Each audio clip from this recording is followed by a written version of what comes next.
Thanks to the powers they've gained, Goku, Vegeta, and Gohan were able to defeat Majin Buu and stop him from rampaging. Although, Shin ended up dying in the process, which means Beerus temporarily died too. How will that affect things going forward? We'll be covering that more in this 8th part of What If Saiyan Tails Grew Back. Beerus feels a mix of fury and confusion. Fury at the fact that Shin ended up dying and someone killed him, and confusion as to how it even happened. Well, he was asleep this entire time, so Whis tells him maybe he should have been more aware. He tells Whis to stop joking around and just figure out what happened. Whis also of course temporarily became inactive, but came back the second Beerus came back. And he already figured it out. It looks like Majin Buu was revived on Earth, and Shin ended up dying there, then getting revived right after. Earth has a set of Dragon Balls, and they used that to bring him back. It was a good thing they had it because otherwise Shin could have been dead permanently. So what happened with Majin Buu then? Well, Whis says a couple of Saiyans on Earth defeated him. Interesting. Beerus feels like he had some sort of dream about a Saiyan, but he can't quite put his finger on what it was. Weirdly enough, not too long after this, Beerus' alarms go off. He was supposed to wake up around this time anyways. The Oracle Fish predicted that his rival would show up around this time. So maybe his death was no accident, although it was an unpleasant way to wake up from his nap. He's gonna have to go to Earth then, because he was looking for a Saiyan anyways, and he does want to see what power these mortals have. So a few weeks after Buu's defeat, Beerus ends up going to Earth on his own. Vegeta of course knows who he is, but nobody else does. And Vegeta's kind of freaked out by this. Beerus still is a bit frustrated, but he guesses he can't blame these mortals, because it was Shin who got in the way of Majin Buu, and he should have been a lot more careful. He'll have to berate him later. So he fights them. His rival is supposed to be a Saiyan after all, so he wants to see what they're capable of. He also does ask if they know anything about the Super Saiyan God, and they have no idea. They only know about the current form they have, which we of course know is Super Saiyan 4. And it is impressive. For mortal standards, it is really strong, but it's definitely not godly. Thing is, the Dragon Balls were just used, so it's not like they could just ask Shenron. They're gonna have to figure something else out. Also, even if they could ask Shenron about the ritual right now, this is only a few weeks after the Buu saga. They're not even gonna have enough people to do the ritual with because they would still need Pan. There's only 5 Saiyans on Earth at the moment, so no ritual regardless. But it makes Goku and Vegeta wonder if this is something they can train for. They've gone beyond their limits before. They've discovered new forms. And since they don't even know of the ritual existing, wouldn't this be the most logical route? They have to train for this? Unless this is something genetic or someone has to be chosen to be the Super Saiyan God, surely this is the best way to do it. Because Vegeta assumed that about the Super Saiyan at first, but no, it's just something you could train for. So what about Super Saiyan God? Maybe that's the exact same thing, although with different training methods of course. And Whis does wonder about that. Since they have no godly ki within them, maybe they just need to train with godly ki and they can unlock it that way. Beerus thinks it sounds too straightforward, but it might actually be that straightforward. And they don't really have anything to lose. Plus, while Beerus visits this planet, he tries some of the food out because he does that on every planet he's on. Turns out, Earth has some really good food, so another reason to actually just work with them. So Goku and Vegeta end up on Beerus' planet. After a while of training, they do actually get Super Saiyan God because this is how Vegeta got it originally. The ritual is a shortcut, but not necessary. Beerus gets to test out their power, and he's pretty content with it. This is a pretty powerful form, and it's not quite on his level, but it could definitely get there. Although, it's going to definitely take a while, because he really has to hold back a lot against them. Still, this is a pretty huge improvement. And the two Saiyans wonder if they can go beyond this somehow. And they already do have a couple ideas in mind. So, they already went beyond Super Saiyan by combining it with Wrathful. So naturally the next thing they're thinking is, what if they combine this with Wrathful? Or combine this with Super Saiyan? Something like that. They know they can combine forms, so they should definitely try this. And I believe this would end up leading them to a really weird type of detour. Because now, it's just a bunch of trial and error. First off, they try and combine Super Saiyan God with Wrathful. Although, this is kind of weird because the two forms are a little bit contradictory. Super Saiyan God is all about calmness, while Wrathful is about anger. I mean, just look at the name. But maybe there still is a way to get this to work. And basically, just to test it, they try it. And I'll tell you guys right now, this form is not going to show up a lot. This is just something I feel like they would try out, and it would be a stepping stone to Super Saiyan Blue. But before Super Saiyan Blue, they combine Wrathful with God, and they get a form that we'll just call Wrathful God. I actually did use that name beforehand for a completely different form, but here it's just the combination of Wrathful and Super Saiyan God. Like I said, you won't be seeing this form a lot, it's kind of an intermediary form, and they're basically just trying it out just because they can.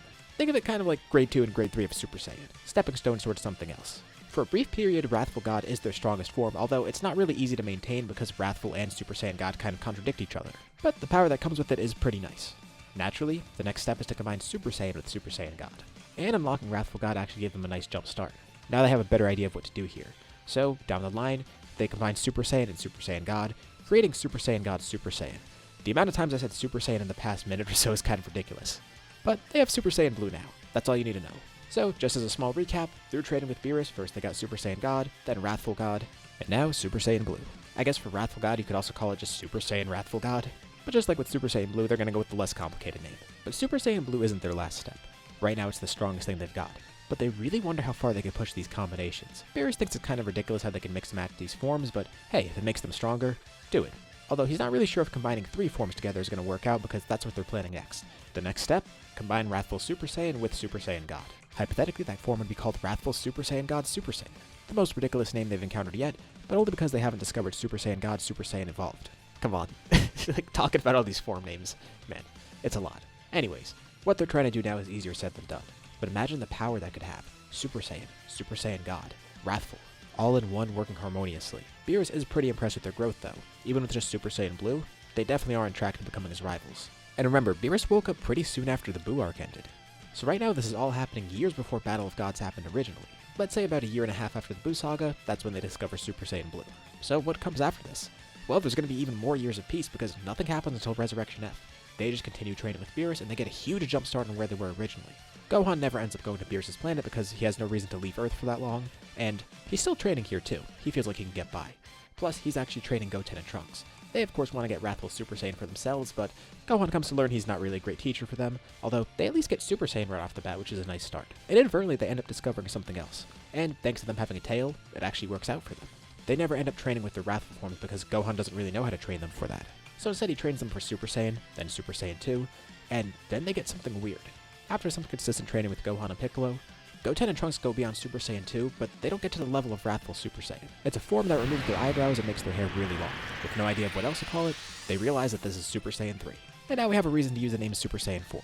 The only reason Gohan never discovered this is because, well, he had Super Saiyan 4. He had no desire to go back to Super Saiyan 2 and try to work beyond that. So, it's a nice win for Goten and Trunks. They get to discover something before anyone else. This does take a lot of time though. This is years after the Buu saga. And Goten's the first one to discover this and the more experienced fighter, due to him being older than Trunks in this scenario.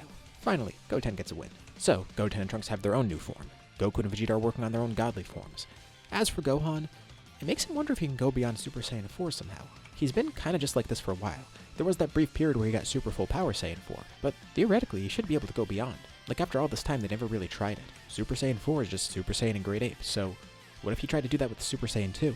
Or even better, try to get Super Saiyan 3 for himself and combine it with that. The possibilities are kind of endless, and Gohan's really the only one pursuing this right now, but he's not going to get that right away, or even work towards it right away. He does have a family to raise, and even though he is training consistently and still is the strongest on Earth at the moment besides Goku and Vegeta, he's not really making any groundbreaking discoveries at the moment. Well, outside of the lecture hall, that is. Goku and Vegeta of course come back to Earth from time to time, but mostly they're on Beerus' planet training to become his rival. And even with all that extra training, they still haven't fully figured out how to combine the forms yet, but they're on track to doing it. We fast forward to the time when Frieza is revived. Earth's Dragon Balls are gathered and he's brought back. The Z Fighters on Earth find out about this after the fact, and when they realize Frieza's been revived, they're not really too concerned. A few months down the road, Frieza's army arrives. He still trains for 4 months like normal, but his army is really outmatched here. First of all, the Z Fighters can just handle him regardless, but they have a much stronger Gohan here, plus Goten and Trunks are involved in the fighting. And they have a really fun time because this is their first true fight against any enemies. But then Frieza himself decides to step up. He was here specifically for Vegeta because of how things went in this scenario. It took his army a while to figure out what was going on. First they had to find where Vegeta was, and then they eventually did find out about the Dragon Balls. So Frieza actually has no clue who Gohan, Goten, and Trunks are. He's never interacted with any of them, and as for Trunks, it's not like Trunks was the one to kill him here like normal. Although, then he notices they all have tails. Okay, there's 3 Saiyans here. Why do they look like Earthlings though? There's a really weird group on this planet, especially because there's an Namekian here too. He asks them where Vegeta is. Gohan steps up and says Vegeta's not here. They've heard a lot about Frieza by now. Vegeta would have definitely gloated about killing Frieza, and definitely told stories about it. Trunks definitely would know too. So that's the Space Emperor that Vegeta killed all those years ago. He shouldn't be too big of a challenge. Frieza's really pissed off about this because they're all being really cocky. Thing is, they don't really have that much reason to fear Frieza, because they've only ever heard stories about him, and in terms of power, right now he's not really too threatening. In his first form at least. He transforms into his final form, and Goten and Trunks ask if they could fight here. Well, Gohan guesses it's fine because they could at least get some experience, and if things get bad, he'll be able to jump in. He wants to be cautious because they don't really know much about Frieza, but he thinks those 2 kids will be fine. Goten and Trunks power up into Super Saiyan 3. The good thing is, by having tails here, they could actually maintain Super Saiyan 3. And the 2 of them fight against Frieza together, and they actually do keep up with him. Frieza's grown a lot stronger than normal, but of course they have no idea of how strong he was before. Either way, right now, he's equivalent to the 2 Super Saiyan 3s. He's being mocked right now. He can't believe it. He was hoping to use this form against Vegeta, but whatever. He then powers up, going to his golden form. This is his current peak. He has to say, he was a little shocked to see those Saiyans with long hair. First of all, he didn't even know that there were other Super Saiyans out there, and it seems like that was a different form than whatever Vegeta used against him. Gohan says Goten and Trunks don't need to fight anymore. He's gonna handle this. And he gives Frieza some info. What he just fought against was Super Saiyan 3. And Frieza laughs. Super Saiyan 3? 2 stages beyond the original Super Saiyan. And that's no match for this golden form right now. So what makes this random monkey think he could win here? This is also the first time he's called monkey by Frieza. He assumes that's some sort of insult for Saiyans, but he wouldn't know. But if Frieza wants to see a monkey, he'll show him one. Gohan then powers up, saying he has a form even stronger than Super Saiyan 3. And he reminds Frieza, he was just fighting some kids there. They're not nearly as strong or as experienced as Gohan is. For the first time, Frieza sees Super Saiyan 4. At first, he just laughs at it. Wow, he took the monkey thing seriously. What is this, just using the grade 8 form without turning giant? Gohan says that's actually a pretty good guess, but not quite. It's actually that combined with Super Saiyan. So much more potent. Gohan then vanishes from Frieza's sight, moving too fast for him to see. Again, they don't really know what they're dealing with Frieza here. Gohan does want to be more cautious, but he still has to kind of feel things out because he doesn't know how dangerous Frieza is. But he lands a single attack on Frieza, and right after that, he can see there's a big gap in power. Super Saiyan 4 Gohan is stronger than Frieza at this point, even in his golden form, and it staggers him right away. He can't handle it at all, and a little bit of Gohan's cockiness shows. What's the matter? He's getting humbled by a monkey right now? That's kinda lame. Frieza tries to counter with another attack, but Gohan's too fast for him. He hits Frieza with his own attack. Frieza then tries to parry that attack, and Gohan just takes it head on, completely unfazed. Frieza launches a barrage of death beams at Gohan, and he just simply walks through them like it's nothing. He could see why Vegeta would have had a problem with Frieza a while ago, but now, even with this new form, he's not going to be too hard to handle. Quickly, Gohan charges a Kamehameha and kills Frieza, finishing the fight with ease. His training's definitely been paying off. He might have not gone beyond Super Saiyan 4 just yet, but that might be a pretty good motivator. Even though Frieza wasn't too big of a threat for him, it reminds him, he's got to be the one to defend Earth with Goku and Vegeta gone. Especially now with his new family, he needs to keep growing stronger. This is only more proof that his training has been paying off. As Gohan aims beyond Super Saiyan 4, and Goku and Vegeta aim beyond Super Saiyan Blue, this is where we'll leave off for now. What'd you guys think about this part? What's going to happen next? Leave your thoughts and ideas in the comments below. I'd love to see what you guys think. As usual, be sure to drop a like and subscribe if you haven't already. It really does help with the channel, and it shows me you want to see more videos like this. Anyways, thank you all for watching, and I'll see you all in my next video.